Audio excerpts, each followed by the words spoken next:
Welcome to Live Daf, your online Daf Yomi Shir. Shalom Aleichem, welcome back to today's Daf, which is Eruvin Daf Notes. We are Nun Ches Amud Beis at the Mishnah towards the bottom. It says the Mishnah Ein Moidedin Ela Min HaMumcha. So who can go ahead and calculate the Tchumen territory around the city? You must use the services of an expert surveyor, Mumcha. Now, what happens if this fellow goes ahead and places some markers to establish the boundaries outside the Tchum? So he places two markers to the east of the city, 2,000 amma to the east, in order to draw a line between one and the other to set the line of the boundary. And what happened was that one of these markers has been laid further than the other one. Riba le'makam echad. At one point, he's increased the territory. V'umiyat makam acher. At the other point, it's been set closer to the city. So which one do you follow? Shayman le'makam sheriba. You follow the marker placed further away from the city. To increase, as a result of that, you increase the territory of the Tchum. Riba le'echad umiyat le'echad. If he increased at one point and decreased at the other point, which seems to be a repetition of the same halacha, the Gemara will ask the kasha. Shayman le'merubah. You follow the one that's been placed further out. Continues the mission. Even a slave or a maidservant, they are trusted. They are deemed credible to inform us. Up until this point is the Tchum Shabbos. Generally, they're not believed when it comes to these things, but when it comes to Tchumen, we rely on their testimony. Why? When the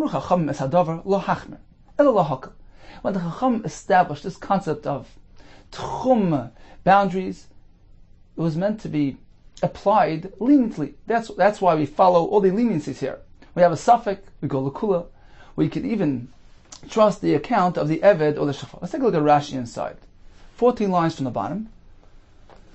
Masnissen, Hachagasin, Ein Moidedin Ella Mumcha, Baki b'mudida. He has to be an expert in measuring territory. Riba b'makam echad, umid makam acher. So the marker at one place was placed further from the city. Shenimtu simana tchum keren zeh aruchin ubotin.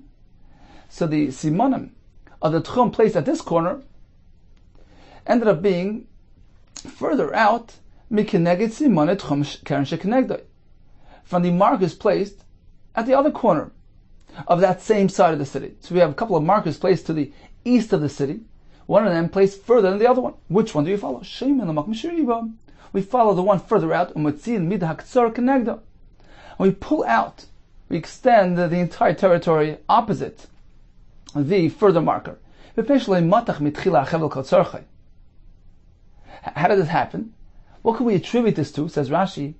Perhaps the reason why he placed the marker closer to the city was because he didn't pull the rope tight enough. And as a result of that, it got shorter, and the territory came out shorter. You meant to pull it, stretch it with all your might. That's the way you meant to do it. So, although there's a discrepancy between the marker placed further out and the one closer to the city, we can justify and attribute it to lack of stretching, and therefore we can go ahead and follow the one further out, which is presumed to be the correct one. Which seems to be a repetition of former halacha, and Farish Gemara, why the need to repeat this halacha? And the Mishnah concludes, why do we follow lekula when it comes to tchum? The reason is shalei amr chachamim, when the chacham established this gzera, one is meant to remain within the tchum. They didn't mean to apply it stringently. Rather to make, and therefore, when we have a suffix, we follow lekula. We can follow the account of the Evan, the Shivcha, because we're meant to follow lekula when it comes to tchum. Continues the Gemara on Tesam and Aleph. So Mishnah began by telling us if there are two markers placed, one further out and one closer in, we follow the one that's further out, lemakim sheriba, which indicates we only follow that one, not the one closer. How's that possible? Isn't one included in the other? Lemakim sheriba in, only the further one, lemakim shemiyat loy, the one closer not. How does that work? Ema rather say, af lemakim sheriba.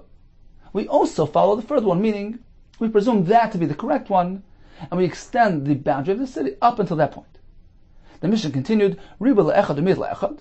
which seems to be a repetition of the former halacha. You've increased at one point and lessened the other. We follow the one which is further out. Hasulamali. Why this additional halacha? Hainuhach, isn't this exactly what we just said? Hachika Amar, this is what the Mishnah means to say. Riba echad, umiyot echad. We're not speaking about the same person here. Two people took on this job of assigning the boundary of the city. One fellow ended up farther away from the city than the other one. Which one do you follow? Riba echad, one was marbe, umiyot echad, the other one brought the marker closer. Shayman lezesh riba, we follow the person who marked his marker further out from the city. Rabbi, you meant to know that not always can we do this. If the discrepancy between the two markers is reasonable, can be reasonably justified and explained. As Rashi explained, perhaps he didn't stretch the rope far enough, or perhaps there's another reason that their measurements ended in such discrepancy. If there's a way to justify it, fine, we could follow the one further out. But if it's too extreme, the gap between both markers are too vast to justify it, then something's wrong here. We cannot go ahead just blindly follow the one further out. It needs to be within the realm of reason. What is that realm? It can increase it more than the diagonal from the city. We learned earlier on Daf Nun Vav that the proper way to measure the tchumen around the city, in order to achieve proper results, a tchum which is 2,000 amma wide, you have to measure it in a very specific way. Otherwise, you're going to end up with narrow tchumen. For instance, we have this square city. It was actually, let's say, a round city, and it was squared. Halachically, we squared. We view it as if it's square. And he goes ahead and he draws a line from the city to establish a tchum of 2,000. So there are two ways you can do it. If you would draw a diagonal line off that corner, let's say the top right corner, a 2,000 amma diagonal line will actually result in a narrower tchum, because if he uses that as the outermost point of the city, as the cornerstone for his tchum, to draw the tchum boundaries from there around the city, since the diagonal line occupies more space than a straight line, he's going to end up having tchumen which are merely 1,428 wide. Therefore, the Gemara tells us we're meant to do it in a way where he increases the tchumen to its proper size. He places a virtual square right at that corner, a square of 2,000 by 2,000, and uses that as the cornerstone for establishing the boundaries around the city, which will result in boundaries 2,000 amma wide. That corner square actually has a diagonal of 2,800. But that's how you meant to measure it, so that you end up with tchumen of 2,000 around the city. So Abai tells us, look, if there's a discrepancy between one measurement and the other, one person's marker and the other person's marker can be justified by attributing it to perhaps one of them being unaware of the proper method meant to be applied. Perhaps one of them didn't know about this square concept, placing this square of 2,000 by 2,000 by the corner, which results in a proper tchum. He figured he was supposed to go ahead and draw a straight diagonal line out of that corner. And his tchumen resulted in being closer to the city, 1,428, rather than 2,000. So if we can attribute it to this unawareness, so the discrepancy between both measurements can be attributed to this difference in approach, then fine, we can justify it. And we can say that the proper one was probably the one further out, because he was aware of this halacha, of how to measure properly. But if the discrepancy is too wide, that cannot be attributed to any of these explanations, then we can't just simply blindly follow it. We have to go ahead and reevaluate things. So that's the limit, according to Abaye, and how far we can go ahead and follow the second fellow. Concludes the Gemara, because the Chachamim, when they established tchumen, it was only in a manner of leniency. But we have a brayse which says just the opposite. When the Chachamim established tchumen, they didn't do it lahakel, they did it lahachmer. Amar Avina, the brayse means like this: Loi lahakel divrei Torah. They weren't coming to detract from Torah. Elo lahachmer divrei Torah. Actually, they're coming to add on Torah. because this entire concept of Tchumen was introduced by the Rabbanon. Now, Torah, you can walk out of your Tchum. So indeed, it's a Chumrah on Torah. But when it comes to applying Tchumen, then we go leniently. Tchumen Rabbanon. But since the concept of Tchumen is a Rabbanon concept, so the application is done in a lenient format, as we learned in our Mishnah. So the establishment of Tchumen is definitely a Chumrah. The concept is an addition to Torah. But when it comes to how to apply it, when we have a suffix and so forth, we certainly will go L'Kula, Tchumen D'Rabbanan. Rashi and Daf Samach uses the lashon the Chol Eruvin L'Hakol. We had this earlier regarding which shita to follow, that we go L'Kula. Since it's Rabbanan, we follow L'Kula, and we're going to follow the marker placed further from the city, etc. Continues the Mishnah. So now we're going to go back to the concept of Erev Chatzeros and Shutef Mavois. So if we have several people living in a Chatzer, they're not allowed to transfer from their homes, which is their private area, to the Chatzer, which is a jointly used area. It appears like he's transferring from Rishus HaYachid, Rishus HaRabim. Two types of Rishuyas can confuse matters. People might go ahead and apply that to a regular Rishus HaYachid, Rishus HaRabim. So the Chacham did not allow transferring from one Rishus to another. You can't even take from your house to your friend's house, even if it's not a jointly used area. The problem is transferring from one Rishus to the other. Unless they make Erev Chatzeros, in which case they go ahead and collect some bread and join together, merge together their usage of this Chatzer, in which case the entire Chatzer is being occupied by one resident, and it's one dira, it's one ownership, one usage area, in which case it's not considered to be transferring from one Rishus to the other. That's Erev Chatzeros. Likewise, if we have several courtyards who are accessing the Mavoi, the alleyway into Rishus HaRabim, they can't transfer from the Chatzer to the Mavoi, because the Mavoi is an area jointly used by the Chatzeros. Unless they go ahead and establish a sheet of Mavois. Once again, they collect some bread, and they go ahead and they merge together. They create this partnership between all the Chatzeros, and now we have one joint usage area, one ownership here, and one Rishus. Now, let's say we have entire city. Entire city can make one big Erev. They could all join together and make entire city into one Rishus, make a Erev Chatzeros, a Shutef Mavois, to combine the entire city as one, and now we can carry it throughout the entire city. Says the Mishnah, Irshal Yachid. If we have a city which was privately owned, that allows you to make an Erev throughout the entire city. One Erev, one comprehensive Erev. V'nasa shel Rabim. Even if it changed ownership, meaning the person sold off some of the properties, and now it became a publicly owned city. In Ma'ar Kula, we can still go ahead and make one single solitary Erev throughout the entire city, and all residents can carry freely throughout the city, without any concern. However, let's say it was a publicly owned city. So it was initially established as an Ir Shel Rabim. Or as Rashi says, Shel Rabim means that it was accessed by 600,000 people. So it appears like a Rishus HaRabim. In that case, how we're concerned? Look, technically speaking, you can make an Erev throughout the entire city. One single Erev. To freely carry throughout. How we're concerned, however, when a city gives the appearance of a Rishus HaRabim. Now, it doesn't even have to have, technically, a Rishus HaRabim in it. Meaning a street which is 16 amas wide, etc. It doesn't even need to have that. No, to pose this concern. If it gives the appearance of a Rishus HaRabim, it's a publicly owned city, as Rashi says, it's being accessed by 600,000 people.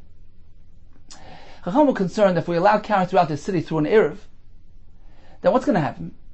People might totally forget and disregard the concept of Rishus HaRabim. They'll say, look, this place looks like a Rishus HaRabim, and we can carry throughout the city. So this might lead to confusion. They might go ahead and apply this concept to a ordinary Rishus HaRabim and carry through Rishus HaRabim. Therefore, Chacham said, look, you can make an Erev even in a publicly owned city, but you must make a hecker. You must provide indication to explain, to demonstrate that the reason for carrying here is due to the Erev. This way people will attribute it to the Erev and won't come to stretch this heter to a standard Rosh Hashanah. Says the Mishnah, Vishel Rabin. If you have a publicly owned city, now, even if eventually it became privately owned, somebody bought off the entire city, it will still retain its original status pertaining to our concern. Ein ma'arvin es kula, and therefore you cannot be ma'arv the entire city as one. So the chiddush is, even though presently it's not any longer publicly owned, but since initially it was publicly owned, it retains that status. Rashi says perhaps it's going to return to the original status. It's going to become publicly owned again. In any case, it retains the original status, like the Ritva says, and it will have that same limitation. And what's the limitation? You can make an eruv, but you must leave something, a shear, something left over, a remnant, something out of the eruv zone. Don't include it in the eruv. They can make their own eruv, but not be included in the same eruv. And that will indicate to all that the reason for carrying the city is due to eruv. So you can be ma'arev, provided you leave something out of the eruv. Unless you've left a portion of the city which was left out of the eruv. How large does that portion have to be? So the first sheet in the Mishnah says it has to be equivalent to the size of an ir, which was called chadasha. The Bartanura says that this was the smallest city in the area of Yehuda in Eretz Yisrael. So this was established by the Chachamim as a reasonably sized territory within a city to create that heker, because it was equal to a city, it had the size of a city, so it creates that heker. So it needs to be Ke'ir Chadasha Sheb Yehuda, Sheyesh Ba Chamishim Diyurim, which contained 50 residents. The Gemara soon will say on Zav Samach that it was 50 between men, women, and children. So this was a small sized city, as Rav Yehuda says, and therefore this provides a heker, an adequate demonstration of shear for the city. Once you leave such a large portion out of the eruv, then it's noticeable and creates that demonstration and sends the proper message. You don't need to be so big. As long as you leave 3 courtyards, each one containing 2 homes, out of the eruv zone, that's enough of a shear and allows the eruv to be established in the city. So in short, we learned that there's a concern. If you create an eruv throughout this entire city, which appears like a public city, like it's just a rabbin, then perhaps people mistakenly will assume you can carry in Rosh Hashanah. So you can create this eruv, but leave something out of the eruv zone. Rashi says they can make their own eruv, but don't make one singular eruv throughout the entire city. Leave something out of it. How large does that remnant have to be? Or machlekes. So this applies to a city which was initiated and established as an Ir Sharab. Even though now it changed hands, it's become a privately owned city, it retained its original status. This only applies to an Ir Sharab, but an Ir Shal Yachid, this concern doesn't apply, and one can go ahead and make an eruv throughout the entire city. And the chiddush is, even if it changed hands, it's currently Ir Shal Rabim, it retains its original heter, and an eruv is no concern. Says the Gemara, Hechi dami Ir Shal Yachid, v'nas Shal Rabim. Give me an example of a privately owned city which turned into an Ir Shal Rabim. Rabbi Yehuda Kessler, this Karta is a district, the Reish Galusa, this town that belonged to the Reish Galusa, who was the head of the community in exile in Bavel, generally a descendant of Beis David, and so he had a city which was initially privately owned, and then became an Ir Shal Rabim. So this is an example of the Ir Shal Yachid v'nas Shal Rabim, which was mentioned now in Mishnah. In which case, the Mishnah says, there's no concern here. It has the din of a privately owned city. It doesn't have the din of a city like appears like Shus Rabim, and therefore, one can make one eruv throughout the entire city. Amli Rav Nachman, my time, why did you single out the city as an example for a city where this eruv is allowed? Is it because is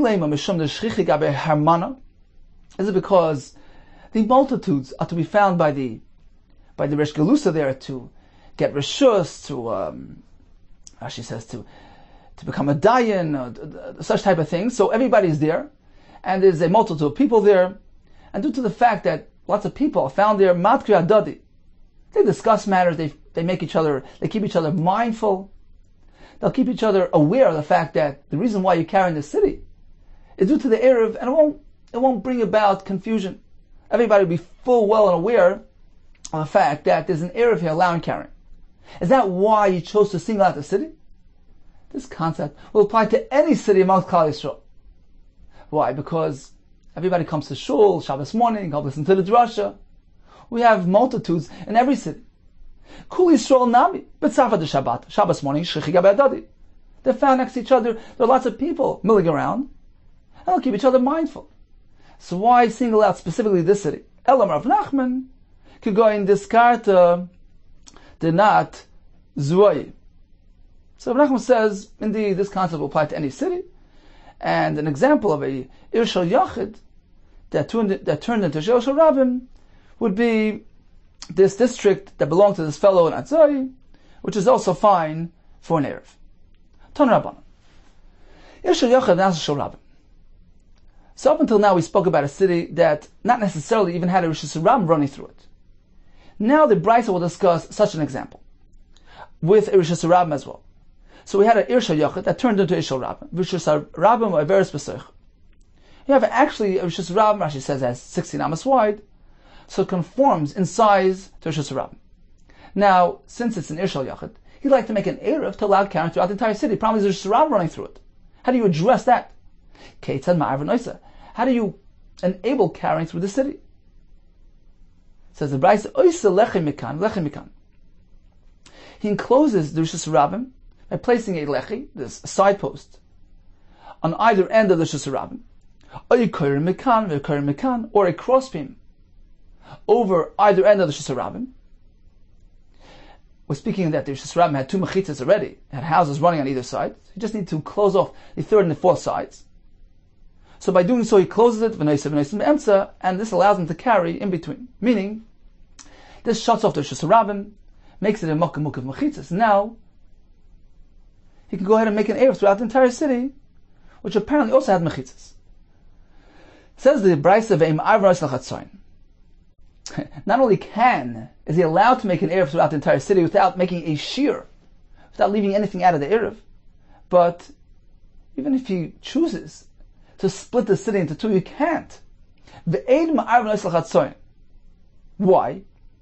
Because since this is an Ir Shel Yachid, or initially it was an Ir Shel Yachid at least, so it's been established as one single entity. It's like one chatzar. You can't split a chatzar into two, and therefore you need to make one single Erev throughout the entire city. Everybody has to be mishtatev in the Erev. Either you make one Erev throughout the entire city, or each alleyway separately. How do you do that? The Gemara will explain. This is a unique case where they actually built some physical barrier in front of their mavi to indicate, look, I'd like to be on my own. I don't want to participate with you. That separates them. They don't need to participate. Let's take a look at Rashi inside. 3 lines from the bottom. Why can't you split the city into two? Says Rashi, since initially it was one, Asri Hanya. They all interfere with each other. There's a conflict here because they're in one area and they're not participating. It's similar to an alleyway where there are lots of chatzeris accessing the alleyway, and one of them decided not to participate. He forgot to take part in the Erev. The Asar Kulu. He interferes with everybody. He affects everybody. Nobody can carry. So this entire city is like one mavi, and unless everybody is included, it's us. Or each alleyway separately. Soon the Gemara will ask, in this case as well, they should interfere with each other. How can they go ahead and separate themselves? The Gemara soon will explain that they built something to separate them physically. Continues the Brisa. What about Hoysel Shel Rabim? Varayi Shel Rabim. It was established as a public city, and it still is a public city. But it still doesn't appear like a Rishus Rabim. Why? Ve'ena ela Pesach echad. So Rashi explains that generally the streets running through the city will open on both sides. it ran from one side of the city where it had one entrance, over to the other side of the city where it had another entrance or exit. So the city had two Pesachim. But if the city only has one Pesach, in which case the street is only open on one side, then the other side runs into a dead end. That doesn't appear like a Shus Rabbim. If Shus Rabbim is meant to be open-ended on both sides, just as the Shus Rabbim in the Midbar was open-ended. So therefore, even a publicly owned city, Shus Rabbim, if it doesn't appear like a Shus Rabbim, because it doesn't have this element, lack of this feature mitigates the Shus Rabbim appearance and allows one Erev to be established throughout the city. So you can make an Erev throughout the entire city. Let's see Rashi inside, the top line. It's not open-ended on both sides. So since it doesn't appear like the encampment of the Yisrael in the Midbar, meaning it's not open-ended, it doesn't have the Shus Rabbim appearance, that removes our concern, our restriction. There's no Gzeira here. What was the Gzeira? When something appears like a Shus Rabbim, it's a Shus Rabbim, publicly owned, or as Rashi said, it's being accessed by multitudes, by 600,000 people. Then it appears like a Shus Rabbim, and if you allow carrying freely throughout the area just by use of an Erev, perhaps people will say, well, look, you're carrying a Shus Rabbim. But that's only if the street is open-ended, if the city has two Pesachim. But if it doesn't have this additional feature, it doesn't give the appearance of a Shus Rabbim, and the concern is nullified. So at this point in the Gemara, only a city which appears like a Shus Rabbim, publicly owned, has two Pesachim, it will have this limitation that you must leave something out of the Erev zone to allow carrying throughout the city. Continues the Gemara. So we just mentioned that if the city, the Irshal Yachid, where one Erev can be established, features a real Shus Rabbim running through it, how do you address that? You place a lech on either side, a koyer on either side, which encloses the Shus Rabbim, allows the Erev to be established. It says, Mantana, who is this Shita? The Me'aver Shus Rabbim. How you can do that? Omar Rav Huna bar Rabbi Yehuda. This is Shita's Rabbi Yehuda. The Sanya, Yasser Alkein Rabbi Yehuda. Furthermore, said Rabbi Yehuda, Mishi Yesh Leishnei Batim, Mishnei Yitzidu Shus Rabbim. If there are homes on either side of the street, you have homes on the right side, homes on the left side, which create two mechitzes. Oise lechim mekan, velechim mekan. So according to Rabbi Yehuda, shtei mechitzes derais. As long as you have an area enclosed with two mechitzes, minat Torah, that is already a Rosh Hashanah. Now with Rabban, you can't carry it unless you properly enclose it. Therefore, says Rabbi Yehuda, all you need to do is add a lechi on side 3 and side 4. So you have Rosh Hashanah, you have a home on either side, which creates an enclosure of two mechitzes.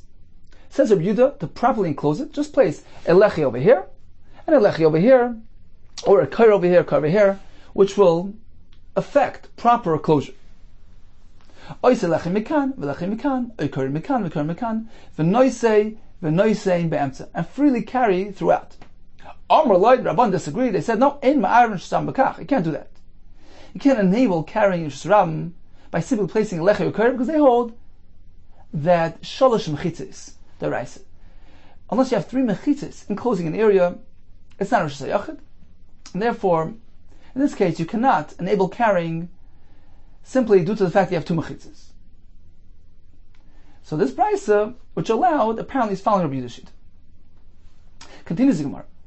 Omar, so we just learned, a Irshal Yachid must have one Erev throughout the city. You can't, even if you would like, you can't split the city into 2. It's one entity. It's one usage area. You can't split the city into 2. Amra Papa. Loy Amru El La'arka. This restriction, not allowing the city to split into 2, is only if they choose to split the city along the length of Rosh Hashanah. So if we have a city, a long city, with the Rosh Hashanah running right in the middle of it, from one side to the other. So if they choose to split the city this way, along the length of Rosh Hashanah, we'll do our own Erev, we'll do our own Erev. We can't do that. You know why? Because since there's Rishus Harabim running right through the city, they're both connected to that Rishus Harabim, which is their joint access area. So it's inevitable. They're just connected to each other. They can't split from each other. The Rishus Harabim connects them, and therefore they can't split one from the other. But if they choose to split the city along its width, so again we have this long city with the Rishus Harabim running right through it. Let's say instead of doing it this way, splitting the city this way, they're going to slice it this way, right across that Rishus Harabim. In this case, they can do it because these people will go out, leave the city through that Pesach. These people will leave the city through this Pesach. They don't have to mingle with each other. They don't have to interact. So in this case, they can split from each other and make two separate areas. Let's take a look at Rashi. Second line from the top. It says Rashi, Elalo Erka. Derech Ayoris. It was the style, the custom, the way they designed their cities. Liyos Pischei Filusheim L'Erkam. That their doorways, their openings of the city, Pischei Filusheim would be L'Erkam, along the length of the city. Rishus Harabim Oiveres from Pesach LePesach. And the Rishus Harabim, the main street, would run from one Pesach of the city to the other.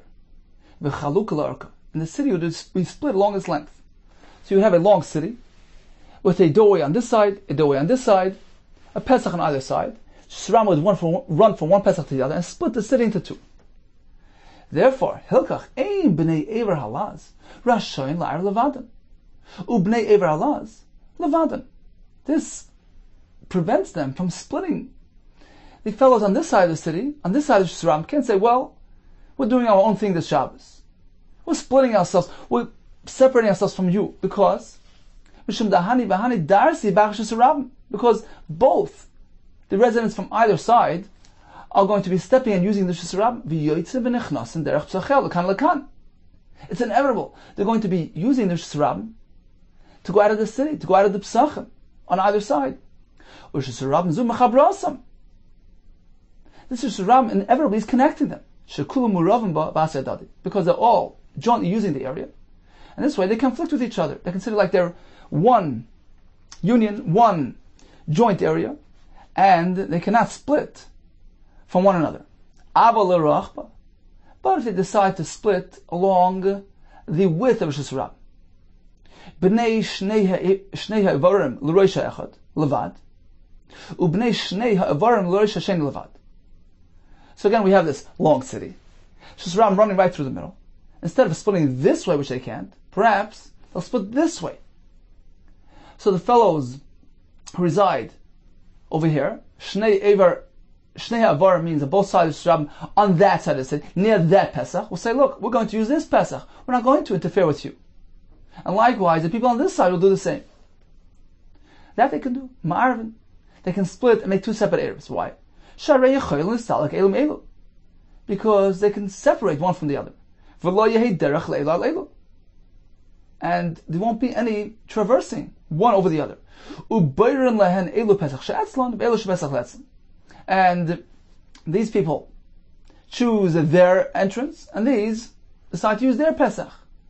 Each one has an outlet, a way to get out of the city. They don't have to interfere with one with the other. Continues the Gemara. So Papa makes that distinction. Yeah, you can't split the city in a way where they're inevitably connected. But if they can figure out a way that they both have their own route, the own way out of the city, they don't need to interact, then there's no concern. They can go ahead and split and make two separate areas. Says the Merkiman, this allowance to split the city in this manner is following which shita? Command like Rabbi Kiva. Apparently, it's not Rabbi Kiva. There's machlekes later on of Ayin Hey between Rabbi Kiva and the Rabbanan, pertaining to a case where you have two courtyards, one outer one inside. Meaning you have Rishus Harabim, there's a chutzner next to it, and another chutzner behind it, who needs to access that outer chutzner, that chutzner chitzon, to get to Rishus Harabim. Now, what happens if the chutzner hapnimis, the interior one, didn't bother making an Eruv with the exterior one. They made their own Eruv to allow carrying within their own Chatzah. But they didn't include the Chatzah Chitzayin in the Eruv. They didn't go ahead and make one Eruv with the Chatzah Chitzayin. Now, they're not living out there. So perhaps they don't need to be included in one Eruv. But since they have access rights, they're pedestrians, it's a regal, they're walking through it. Perhaps that creates a conflict. That interferes. They need to be included in the Eruv of the Chatzah Chitzayin. So Machlekes, Rabbi Kiva says, in this case where the residents of the inner Chatzah made their own Eruv. So although they didn't make an Eruv with the Bnei Chatzar Chitzayin, it's okay. Sorry, according to Rabbi Kiva, it's not okay. They need to make an Eruv with the Bnei Chatzar Chitzayin because they're walking through them. They're considered like residents. So unless they get included in the Eruv of the Chatzar Chitzayin, they make everything us. Meaning that the members of the Chatzah Chitzayin cannot carry throughout their Chatzah because there's interference here. There are people walking through here who are not included in our Eruv. That's Rabbi Kiva's Shita. He holds that access rights, walking rights, is deemed like residency. It's considered like they're living here. They need to be included in the Eruv. Chacham say no. In this case, there's no need to include them in the Eruv of the Chatzah Chitzayin. They're just walking through it. They're not living here. So that's the machlokes between Rabbi Kiva and the Rabban. Says the Gemara, our halacha Rav Papa, who allows splitting the city along its width, l'rachba. Why? Because these will use that Pesach, and these will use this Pesach, and therefore it's okay. Now, although perhaps, even in this case, it's going to be a regal, there's no real separation here. They still have access. Each person has access to the other side of the city as well. So although he's creating his own Eruv, but he's still going to walk through there. There's no real separation here. There's regal. And nevertheless, Rav Papa says, as long as they chose, each one chose his respective part of the city, that's okay. This is where I reside. This is my place. I don't need to include you in my Eruv. Despite the fact that I have access over your portion as well. Apparently that is not following Rabbi Kiva, who deems access as residency and requires inclusion there. Says no, come on, this statement of Papa, the Loika Rabbi Kiva, apparently is not following Rabbi Kiva. The Rabbi Kiva, because according to him, Ha'amar, hasn't he said, Regla muteres b'mkoima? If we have a regal, somebody coming through my territory, from the inner Chatzar, where over there he made an Eruv, he's muteres b'mkoima, he's allowed to use his Eruv, he made his own Eruv, but he didn't interact with me, he didn't make an Eruv with me. It interferes, even though it's out of its area, even though he's coming through my chatzah, which isn't really his place of residence. Because walking through is significant enough. It's considered like he's living here. And therefore he interferes. So apparently Rav Papa doesn't reckon with this concept of walking through, is not following Rabbi Kiva. Says, well, no, I feel the time Rabbi Kiva, it can be following even Rabbi Kiva. Ad kan Rabbi Kiva hasam, it's only over there that Rabbi Kiva is concerned about that walkthrough. That's unique to a case where you have one chatzar within the other, because there's no other way out. The pnim is lesla pisacharina, because the fellow inside doesn't have another way out. There's only one pesach to the chatzar pnimis, so it's inevitable that he has to walk through here. Therefore, we reckon with that. However, in the case of the city, we have two psachim. Hani nafki by pischa. These residents will leave the city through that Pesach. V'hani nafki by pischa. The residents of this half of the city will walk out through this Pesach. There's no interference whatsoever. There isn't even a regal here. They're not even walking through the other side, because each one could choose his Pesach, and therefore they can make their separate Eruv. Ikadami. There's another version. Amar Papa. Don't think that when we say a city can't split into two, that's only because they're doing it along the length of the Yerusha Sarabim, in which case the Sarabim is inevitably connecting them. But suppose they do it along the width of Yerusha Sarabim, which provides each half of the city their own personal Pesach out of the city. Perhaps in that case, Ma'arvin, you can do it? No. Even in that case, it's ineffective. Kiman Karakiva? Is it because he's following Rabbi Akiva's Shita that walking rights is considered like residency and therefore you must be included in the Erev? But not according to the Rabbanan, who would say that in this case, you don't need to include them because they're living in two separate distinct areas. So is Rav Papa following Rabbi Akiva out the Rabbanan? He said, well, no, afilu tema Rabbanan. It can be following even Shittas Rabbanan, who will agree in this case that it's a problem. It's only over there by the two Chatzeres. The Rabbanan maintained there's no concern. Why? In the case where you have one Chatzer within the other, the Pnim is Achta L'Dasha Mishtamsha.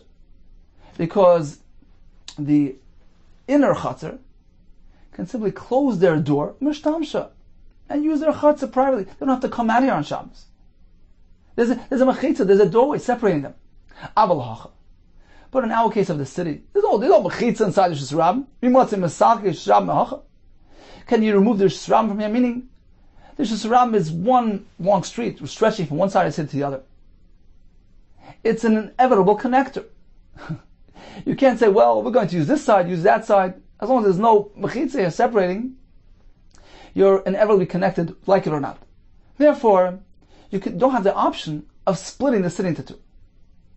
Okay, so in conclusion, we have two versions of Rav Papa.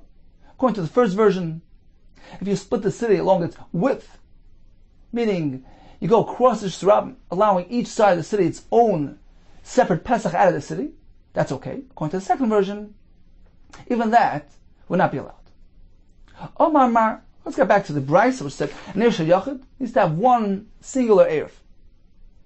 Or each Mavi can make its own Erev. How's that? Omar Mar, Oy Kula, either the entire city together, Oy Mavi Fnei Atzmo, or each Mavi separately. Says the Gemara,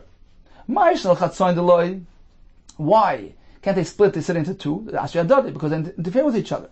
Because they're one entity. In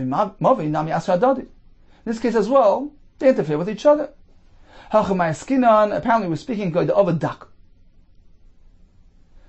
They erected some small size physical barrier. Rashi says this was a Pesach Namuch, a low Pesach. Tosha says it was a Mechitza, either 4 Tfachim high, some say 10 Tfachim high, in front of the Mavi. We're sent a message. Look, we'd like to be separate. We don't want to be included in the city. So in that case, it's okay. They don't have to be included in the area of the city. Just as the Amar of Idi, Bar Abin, Amar of Chisda. Echad mibnei Mavi. If you have a typical alleyway with several Chatzeros channeling into it, so generally they all have to be mishtatif in the Shittif Mavois, because they're all part of the same usage area, same entity. But let's say one fellow opted out. She'asa daka lepischei. One of the Bnei Mavi, one of the Chatzeros, made a daka in front of his Pesach. Meaning that he created this small Pesach, Rashi says, or Mechitza like Tesis, which indicates, look, I'd like to be separate from the rest. So if the Echad Bnei Mavi she'asa daka lepischei, eina oisel Bnei Mavi, he won't create a conflict on the rest. He won't interfere with the rest. He does not have to be included in the Shittim Mavois. That explains our halacha. Although the Isha Yachid needs to be accounted for as one entity, but if one of the Mavois, or many of the Mavois, erected this indicator, this Mechitza which separates them, then we no longer have to include it. Continues the Gemara. So getting back to the Mishnah, when we have a publicly owned city, we must leave something out of the Erev zone, for concern that it might lead to confusion. Look, we carry in this place, which appears as just a rabbin. Let's carry anyway. Therefore, in order to send that message that the carrying here is simply due to the fact that it's an Erev, we must leave something out of the Erev zone, which will raise awareness to the fact that the Erev is allowing carrying. Says the Gemara, Reb Zera Arva Lemata Reb Zera established an Erev to the city of Reb Chia. Reb Chia resided. And he didn't leave anything out of the Erev zone. He made one single Erev throughout the entire city. Now, as Rashi explains, this city was initially a public city, a Irsha Rabbim, and currently was also a public city. So the question was, How did Reb Zeir allow this Eruv to be established in this manner without leaving anything out of the Eruv? Amalei Abaye, my time of Admar Hochi. Why did you do this? Amalei, he told him, Sabi di do Amrli, the elders of this town told me that Rav Chibar Ashi Ma'arav Kula. That Rav Chibar Ashi also established one Eruv throughout the city. V'amina. So I figured, based on that, Shmamina apparently Irshal Yachid. V'nasal Sharabmi, apparently this was established as an Irshal Yachid. So currently it's publicly owned, it retains its initial status, as we learned in the Mishnah, and as a din of Irshal Yachid, which allows one Eruv to be established. So I based on the fact that Rav Chibar Ashi also formally enacted one Eruv throughout the entire city. Apparently it was because it was an Irshal Yachid. And that's why I did likewise. Amalei Sabai responded, but actually that version of accounts is erroneous. The elders told me personally that the reason for the Eruv was not because it was an Irshal Yachid. Actually, it was an Irshal Rabim. But as we learned earlier, even in Irshal Rabim, it only raises a concern when it appears like Irshal Rabim. For instance, when the street running through it is open-ended on both sides, the city has two psachim, then it gives the appearance of a Rosh Hashanah. But this city, although it was an Irshal Rabim, it had a blockage on one side. Hahi Ashpa had this heap of trash. Havala Mechad Gisa.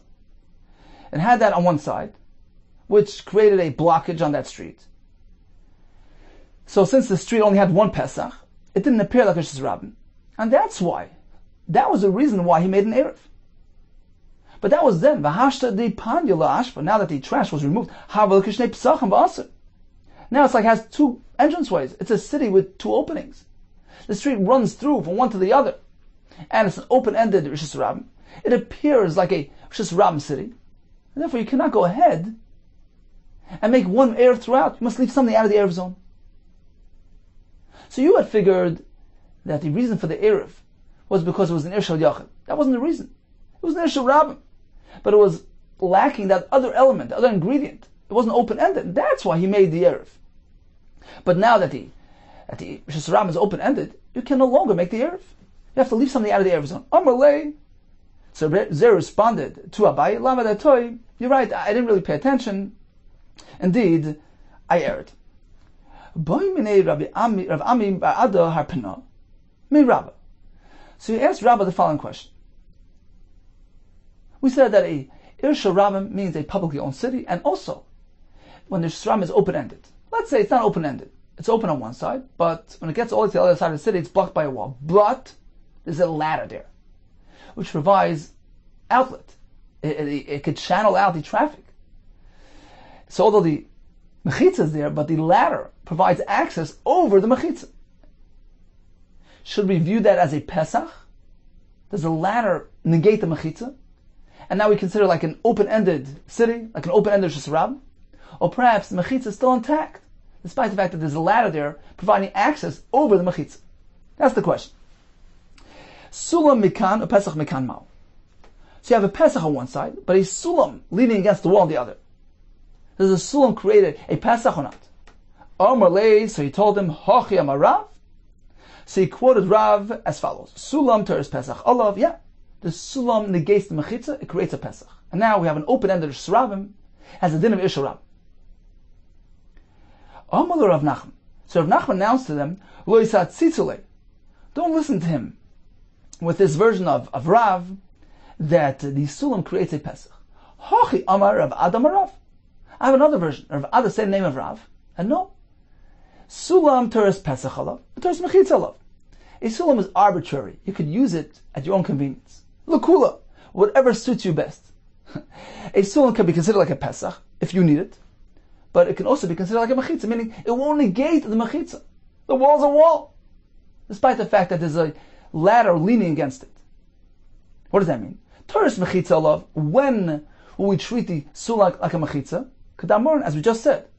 We have the city, which has a Rosh Hashanah running from one Pesach, but then on the other side it gets stuck by one, there's a ladder there. The ladder does not remove the mechitza. It remains closed, shuttered. and the city can have one entire Eruv. Because a ladder provides access over the mechitza. Doesn't take away the mechitza. That's one application of a ladder. Teres mechitza alav. It retains its mechitza. Teres pesach alav. When can we view the ladder as a pesach? Besulam shebein shtei chatzeros. When it has a lenient application. You have mechitza running between two chatzeros. And the halacha is, they have to make their own separate independent Eruvs, because there's no access between one and the other. Now, if there's a Pesach between the Chatzeros, which allows access, then it's up to them. They can decide to make their own separate Eruvs, or they can decide to join together as one. What if we have a wall with a ladder on either side, which gives them access? In this case, as Rav Nachman, we can use the ladder to provide Pesach, since it's providing a leniency. It's being applied as a kula. Besulam sheben shtei chatzeros, ratzu echad ma'ariv.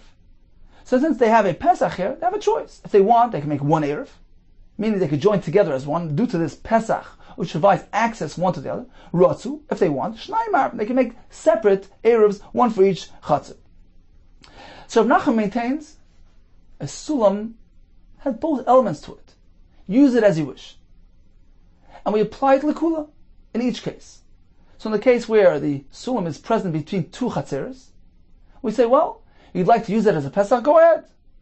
And deem the chatzeros as though they are connected, which allows, if they wish to, this allows them to make one Eruv. And in the case of the city, where we have a Rosh Hashanah running from one Pesach, getting stuck at the wall on the other side of the city, and there's a sulam there, in that case, we can apply it leniently as well. We say, well, the sulam here is not creating Pesach. It can't negate the mechitza. It's considered to be blocked off. And this Rosh Hashanah doesn't have the proper appearance of Rosh Hashanah. And this results in a kula. Because now we consider the city like an Ir Shayachid.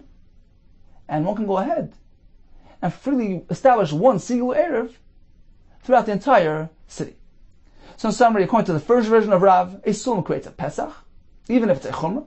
And according to Rav Nachman, it can have both elements. It can be a Pesach, it can be a non-Pesach, depending on how you want to apply it. Okay, time for a brief chazara of today's daf. We began with the Mishnah and the Gemara, which explained for us that the Isra of Tchumen is a D'Rabbanan. So although it's been established as a Chumrah on top of Din Torah, but the application is meant to be L'kula. Therefore, if we have any sort of suffix, we follow the lenient approach. We're going to even listen to the evidence of Shivcha, who dictate to us the Tchum of Shabbos. We proceeded with the next sugya, which was pertaining to Erev Chatzeres, Shetif Mavais. And we learned as follows. If we have an Ir Shel Rabbim, what is an Ir Shel Rabbim? It's publicly owned. Or as Rashi says, it's being accessed by 600,000 people. And it needs another element as well. Two Psachim. Meaning the street running through it needs to be open on both sides. So a city that contains both these elements, which has the appearance of a Rosh Hashanah, that raises a concern.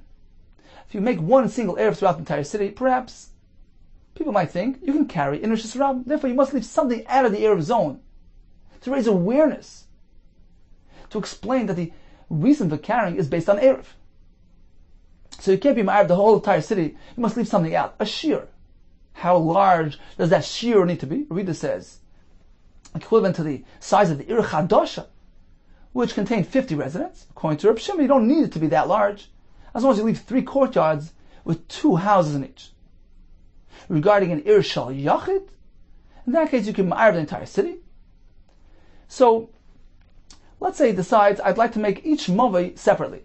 He can do that, provided he made a daka, that physical barrier in front of the mavai, which separates him from the rest of the city. But otherwise, you can't just go ahead and split the city into 2.